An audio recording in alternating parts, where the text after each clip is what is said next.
Ok, on va revenir sur la commission de l'audiovisuel public puisque nous avons aujourd'hui Jérémy Patrier-Létu, messieurs, dames, qui est mis en cause dans une affaire d'enrichissement avec des fonds parlementaires. Et vous allez voir, c'est un petit peu rigolo étant donné que c'est le président de la commission d'enquête sur l'audiovisuel public. Il est censé enquêter sur l'utilisation de l'argent public par une institution, alors même que lui s'est enrichi, et vous allez voir comment il l'a fait. Sans déconner, il n'y a même pas besoin d'enquête, hein, je pense que tous les députés l'ont fait. Voilà, c'est surtout qu'il faut arrêter d'attribuer de l'argent comme ça à ces gens-là. Bref, on va en parler dans cette vidéo.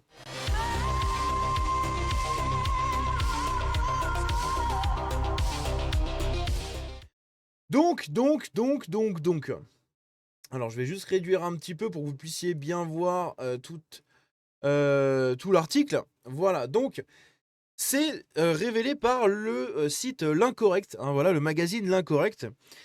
Ici, on a donc Jérémy Patrier-Létu soupçonné d'un risque d'enrichissement personnel via des fonds parlementaires. Vous allez voir comment c'est tourné. Et en vrai, comme je l'ai dit, il va falloir arrêter de donner de l'argent en fait à ces gens, hein, voilà. Puisque tous ceux qui sont passés par la fonction publique et qui ont une carrière dedans sont devenus millionnaires. Hein, dernièrement, Bruno Retailleau qui appelle à renverser la table, hein, renverser la table d'un système sur lequel il bouffe depuis quasiment 40 ans. Bruno Retailleau, 88, premier pas en politique. Nous sommes en 2026, hein, donc 38 ans plus tard. 38 ans plus tard, ce monsieur est millionnaire grâce à l'argent public. C'est marrant, hein, c'est rigolo, c'est magnifique. Bref, Jérémy Patrier-Létu, donc député Horizon, hein, donc voilà, préside la commission d'enquête sur l'audiovisuel public. Au programme neutralité, MDR, et usage des deniers des Français. Oui. Mais voilà, selon nos informations, il y a quelques mois, le député a été alerté d'un risque d'enrichissement personnel via des fonds parlementaires par le déontologue de l'Assemblée nationale. Intéressant. Il avait été le premier à dégainer. L'affaire bien connue sous le nom de Legrand Cohen n'en était qu'à ses débuts que le député Horizon publiait une tribune dans le Figaro titrée ainsi « L'affaire France Inter, un journaliste du service public ne devrait pas dire ça ». Une tribune dans laquelle celui qui est également vice-président de la commission des affaires culturelles de l'Assemblée nationale annonçait avoir saisi l'Arcom, enjoignant le régulateur français de l'audiovisuel à se saisir avec fermeté de cette affaire et prendre les mesures qui s'imposent. Un coup rude pour les défenseurs des journalistes pris la main dans le sac qui pensaient s'en sortir à coups de c'est l'extrême droite ». Pire encore, le député précisait qu'il avait été aussi administrateur de Radio France de 2022 à 2024. Donc, lui, il a été administrateur de Radio France de 2022 à 2024. Quand on disait qu'il y avait des petits problèmes, hein, sur sa volonté de calmer un petit peu cette commission d'enquête, d'accord, et d'y aller un peu mollo, au final, oui, hein, il en a fait partie pendant 2 ans du service public. Il est mis en cause dans un possible enrichissement via des fonds parlementaires, hein, très bizarre. Et de l'autre côté, on a eu cette scène où Charles Aloncle a déclaré tout simplement que Jérémy Patrier-Létu avait peut-être des liens avec Media One, hein. Pourquoi il voulait absolument arrêter tout ça? Est-ce que vous avez des liens avec? Et lui avait ragé et était parti de la commission d'enquête, hein. Ces images, elles sont absolument lunaires, hein. Mais Jérémy, mais qu'est-ce que tu fais? Ah, c'était ça. La tribune se concluait ainsi.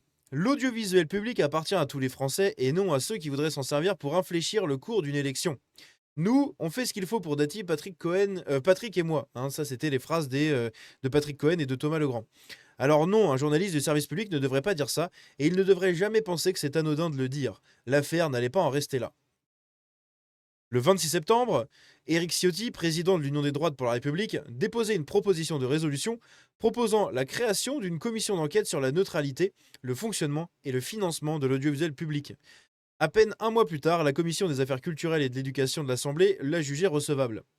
Composée de 30 députés issus de tous les groupes politiques de l'Assemblée et d'un des députés non inscrits, la réunion constitutive élisait alors M. Jérémy Patrier-Létu, président, et désigné Charles Aloncle, député UDR de la 9e blablabla, en fonction de rapporteur.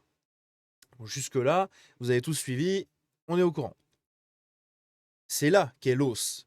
Conformément aux termes de la proposition de résolution, cette commission d'enquête vise à rechercher l'existence de potentielles collusions avec des facteurs exogènes, donc des pressions politiques, des leviers d'influence, des lobbies, et de conflits d'intérêts qui pourraient avoir une influence sur les processus de décision.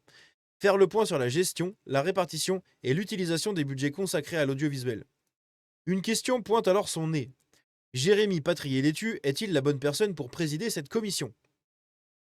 Ça, c'est une question qui se pose. Quand on voit comment il défend en fait l'audiovisuel plutôt que la commission, c'est très bizarre. Rechercher des potentielles collusions avec des facteurs exogènes lorsqu'on a été administrateur de Radio France jusqu'il y a un an se révèle bougrement audacieux. De même que de se retrouver à auditionner un ancien ministre de la Culture, Franck Riester, le mercredi 4 février, chez qui on a fait ses classes, peut laisser songeur. Ah, intéressant. On en apprend tous les jours, c'est magnifique. Quant au sujet qui fâche, la bonne utilisation des deniers publics, 4 milliards tout de même, mieux vaut avoir les fesses propres, comme le dit le proverbe. C'est là que ça coince. En avril dernier, donc ça date quand même un peu, hein, ça date de presque un an, le député Horizon recevait dans sa boîte aux lettres un courrier bien salé du déontologue de l'Assemblée nationale. Ce dernier s'inquiétait d'un risque d'enrichissement personnel sur le dos du contribuable. Ce n'est pas la première fois.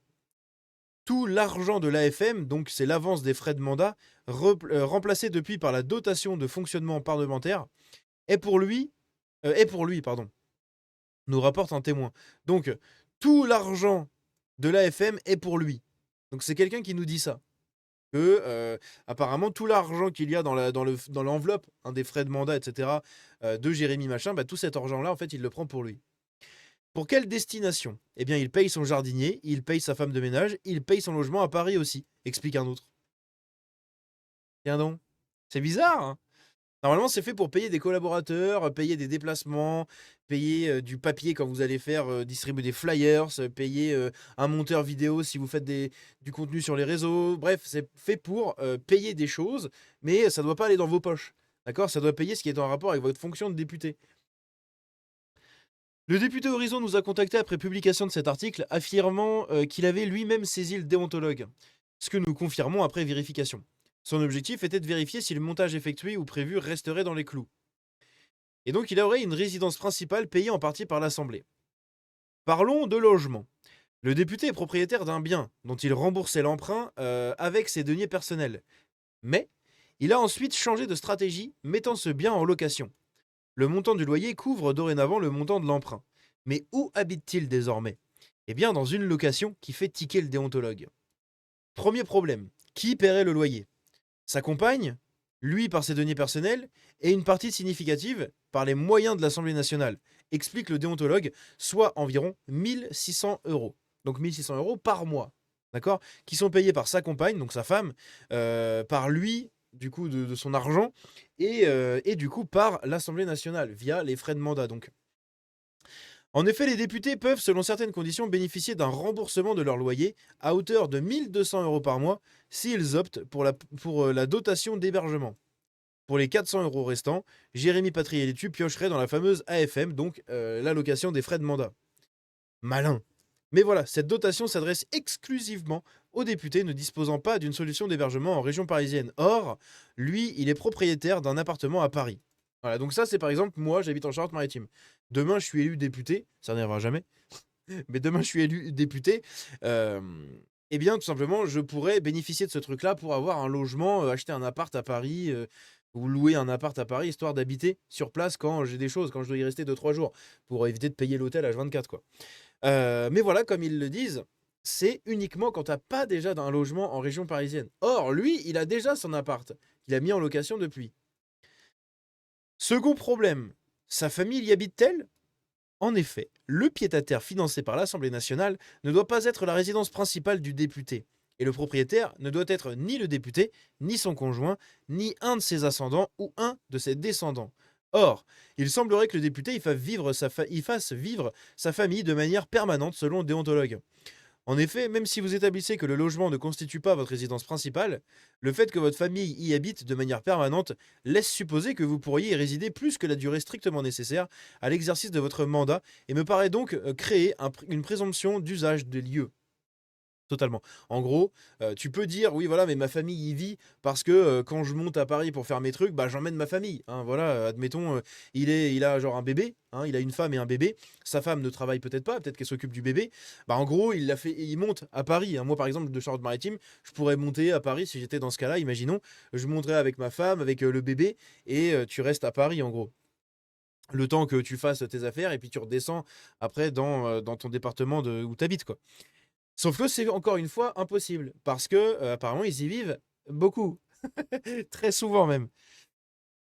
Internet, c'est pas cher, c'est l'État qui paye. Et ce n'est pas tout. S'agissant des autres frais, donc l'abonnement, l'assurance Internet, j'estime que les mêmes process que celui appliqué au loyer devraient être respectés et que vous ne devriez financer qu'un tiers de ces dépenses avec l'AFM, donc les frais de mandat. Un député serait si mal payé qu'il ne pourrait pas supporter les frais d'un abonnement Internet. Ça, c'est une question. Donc en gros, avec l'allocation des frais de mandat, etc., eh bien, il paye un logement pour sa famille et pour lui. Et il paye ensuite Internet et tout pour son logement. Ainsi conclut le déontologue de l'Assemblée. Si le loyer perçu pour la location de l'appartement dont vous êtes propriétaire est supérieur à X euros, correspondant aux sommes que vous et votre compagne déboursez pour votre nouveau logement, il en résultera pour votre foyer un gain net et en conséquence un risque. Un risque d'enrichissement personnel réalisé indirectement grâce aux frais de mandat pris en charge par l'Assemblée nationale. Donc la question reste toujours en suspens. Jérémy Patrier-Létu est-il la bonne personne pour présider cette commission? Non. Déjà, depuis le début, c'était non, parce que c'est un macroniste. Et les macronistes sont de mèche avec les socialistes derrière le service public. Donc en soi, non. Le 12 février, j'aurais préféré limite quelqu'un de LFI. Hein, vraiment, hein. Quelqu'un de LFI plutôt qu'un macroniste, en fait, à la tête de cette commission d'enquête. Le problème, c'est que les gens chez LFI, ils ont 2 neurones qui se touchent. Donc en fait, tu peux pas le faire. Mais voilà, ça aurait été mieux qu'un macroniste.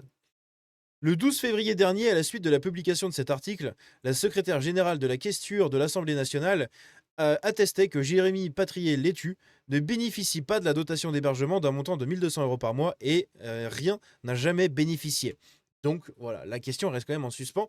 Est-ce qu'un mec comme ça, qui est mis en cause par le déontologue de l'Assemblée nationale, qui fait des trucs bizarres avec son argent, ok, et qui a fait partie de Radio France pendant 2 ans, est-ce qu'un mec comme lui est légitime pour enquêter sur France Info, sur France TV, enfin sur France TV, Radio France, bref, l'audiovisuel public? Est-ce que ce mec-là est légitime pour être à cette place?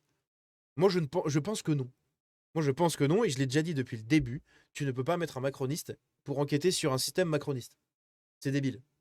C'est comme mettre LFI en président et en rapporteur pour une commission d'enquête sur la France insoumise et les liens avec l'islamisme, etc. C'est débile. C'est débile. Bref, dites-moi ce que vous en pensez dans les commentaires, hein, mais décidément, cette commission d'enquête lève plus de lapins que prévu, c'est assez passionnant. On se dit à la prochaine, ciao.